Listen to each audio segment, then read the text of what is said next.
Mr. Trone, we're here on your motion to dismiss. Good morning, Judge.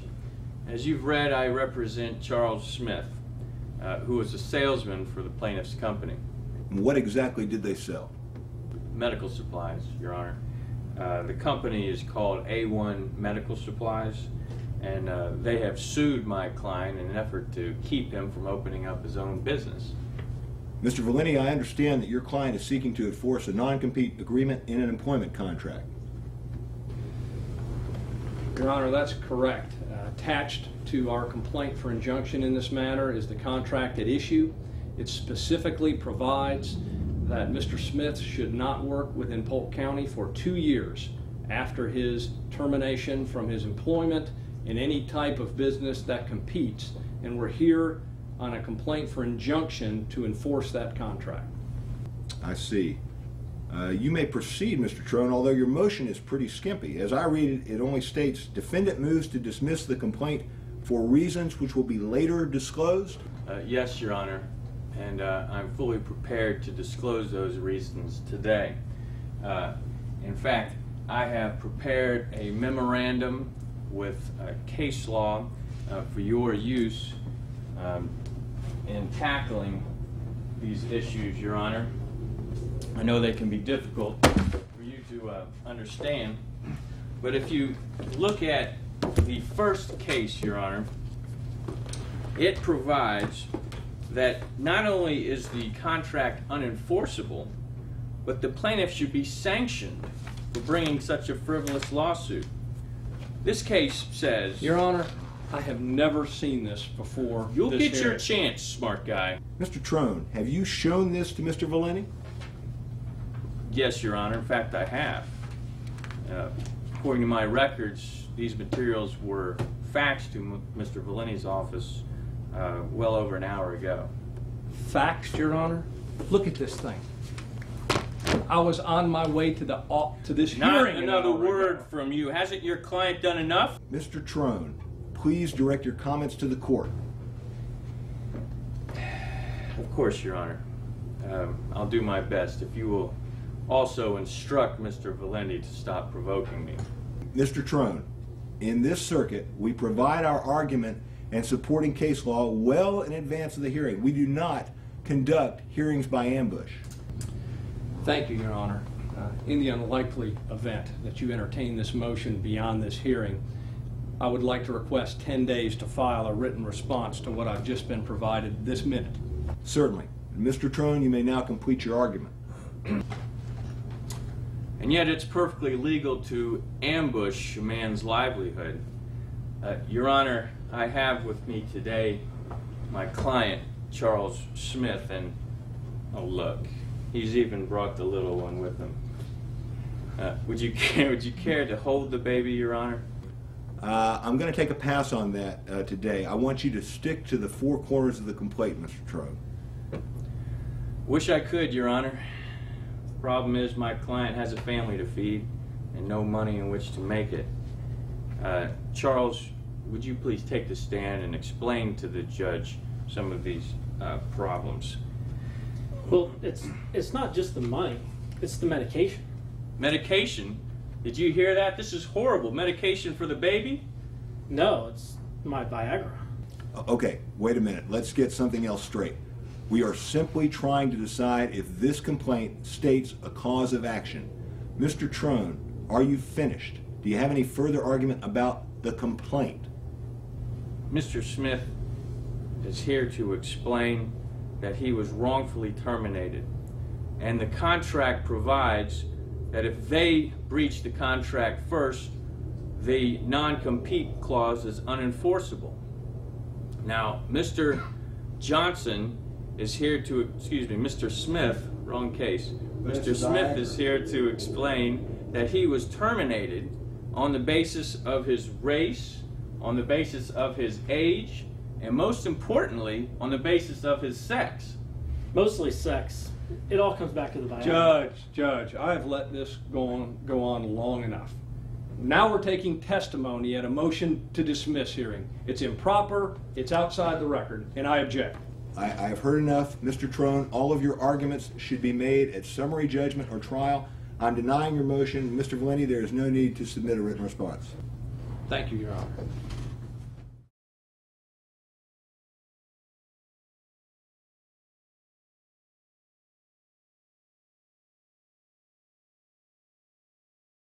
Mr. Trone, it was your motion, so I assume you will prepare the order, sir? Certainly, Judge. Your Honor, can we talk about that for just a second? Certainly. The last time you had Mr. Trone prepare an order after a hearing, not only was the proposed order never faxed to my office, it was given to you, you entered it not knowing that. When I got the order back, it bore absolutely no resemblance to your rulings at the hearing. That's ancient history, Judge. Well, I do need to start reading those more carefully. Let's talk about the wording of the order, Mr. Trone. Well, I was just going to say granted in part and denied in part. What part was granted? The part where your client owes mine $1 million. See? Mr. Trone, in this circuit, we prepare orders exactly as they are ruled upon in court, and we submit them to the opposing counsel before we submit them to the court. And that doesn't mean faxing it to me an hour before you give it to the judge when I'm not even in the office. You know, Judge, I've been practicing law for many days now, and I have taken the bar exam many times. I think I know how to prepare a simple order. I will await it with bated breath.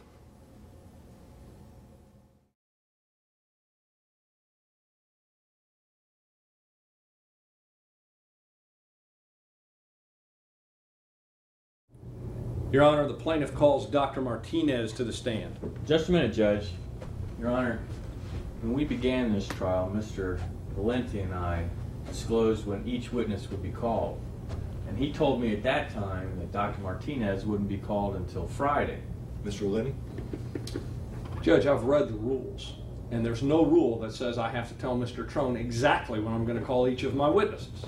Well, I know that, Mr. Valenti, but it makes for a more orderly and efficient presentation of the evidence. I always encourage attorneys to do so, and I expect attorneys to live up to their word. But the problem, Your Honor, is Dr. Martinez has to leave tomorrow morning for vacation. This is our only opportunity to call him. Your Honor, I'm not prepared to do his cross. I'll have to move for a mistrial. I am reluctant to declare a mistrial at this time. I will agree to a 2-hour recess so you can take Dr. Martinez's deposition. Mr. Valenti, do not do this again. If you cannot abide by a witness schedule, then do not give one. Yes, sir.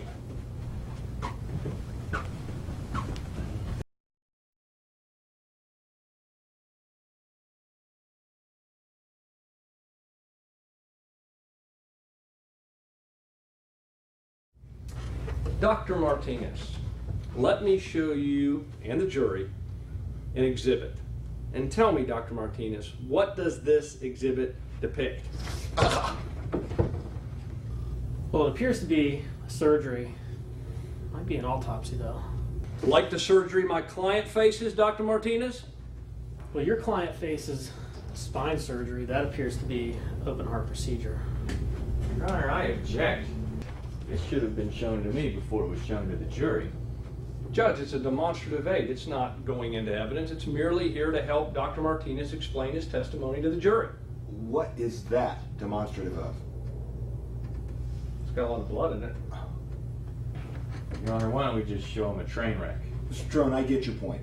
Mr. Valenti, in this circuit, you will show opposing counsel any exhibit before it is shown to the jury. We need to make sure it's either going to be an exhibit in evidence or a true demonstrative aid. Now, are you finished with your examination of Dr. Martinez? Well, I am now. Mr. Trone, you may cross.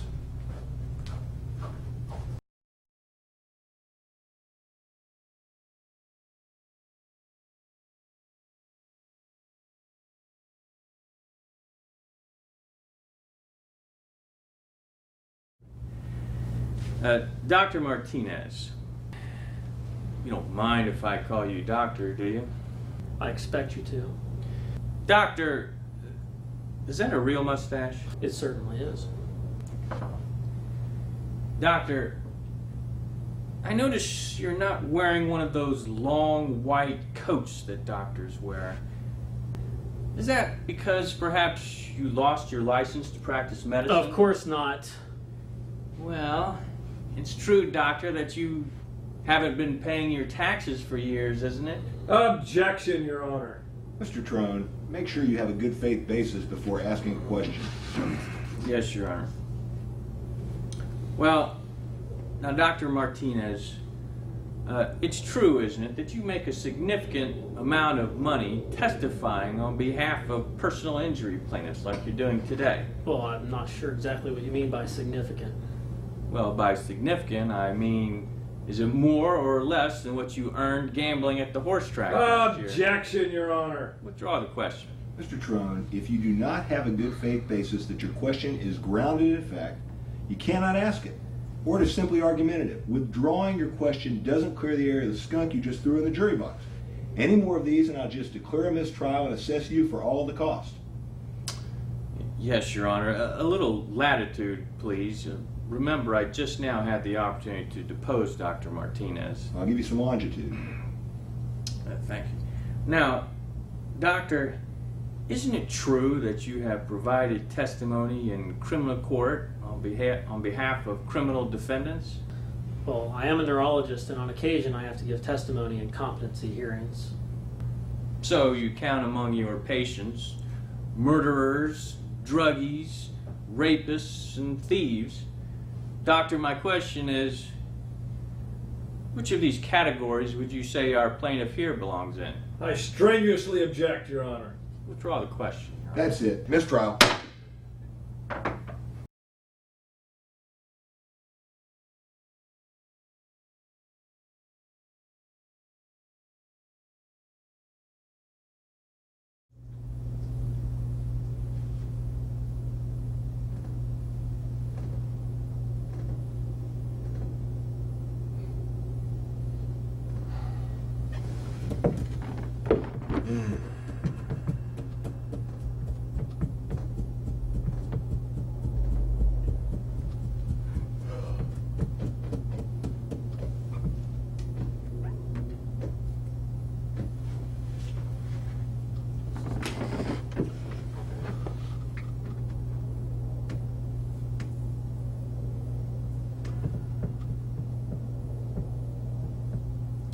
Yeah, Mr. Valeni, this is supposed to be a hearing on Mr. Trone's motion for summary judgment. It's set for 15 minutes, and we were supposed to start 10 minutes ago.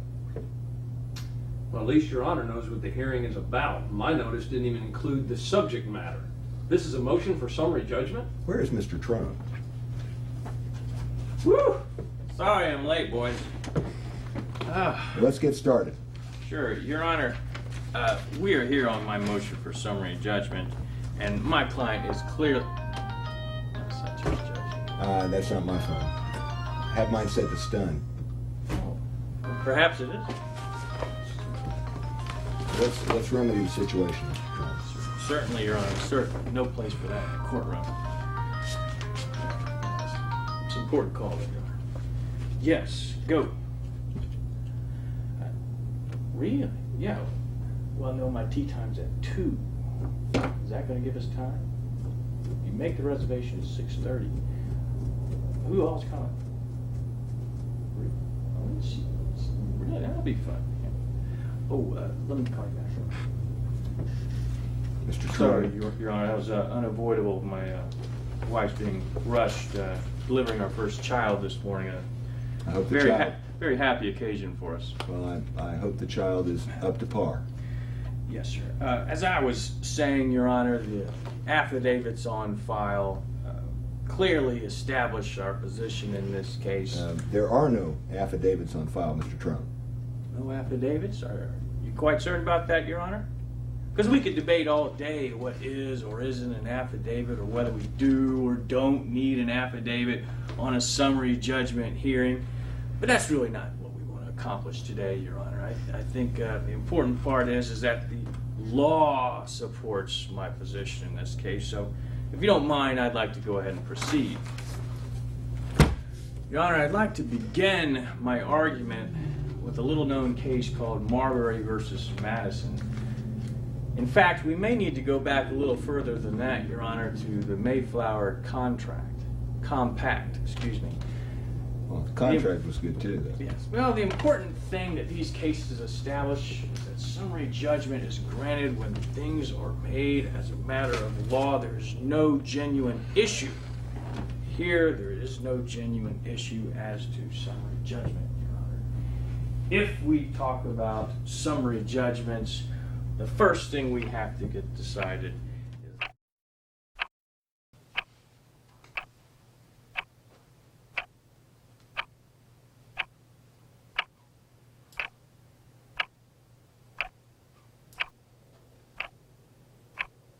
is established is that summary judgment is granted when things are made as a matter of law.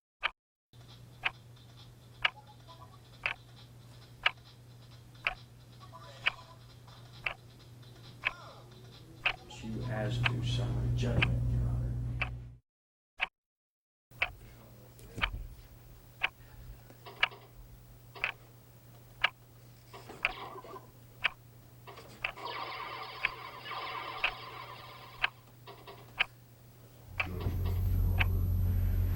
If we talk about summary judgments, the first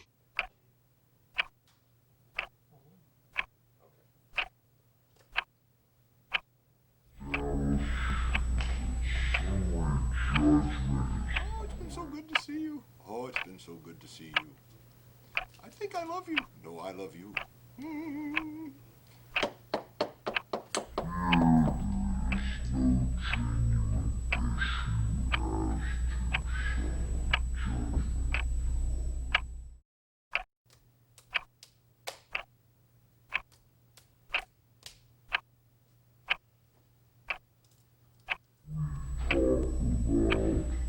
summary judgments.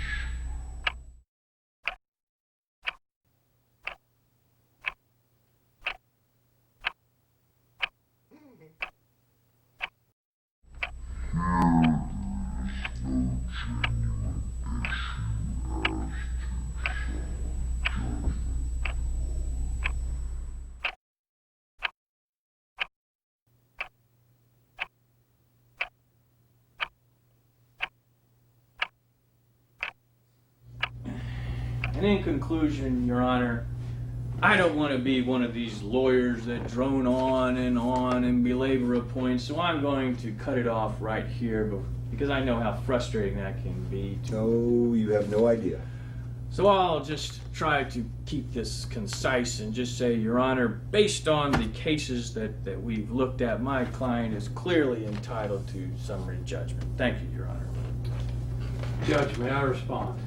Your Honor, I'd love to hear from Mr. Valeni, but I think we're out of time. And on that point, I agree with you, Mr. Trone. No need, Mr. Valeni. The motion is denied.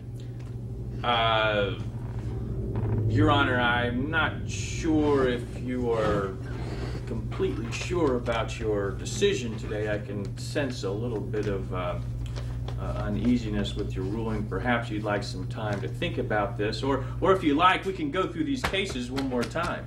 Your motion is denied. Well, Your Honor, there is a very recent case out of the second DCA that I believe supports our position, and I'd like to go through that just one more time, if you don't mind. Denied. Got anything more recent than that? No, Your Honor, I'm afraid I don't.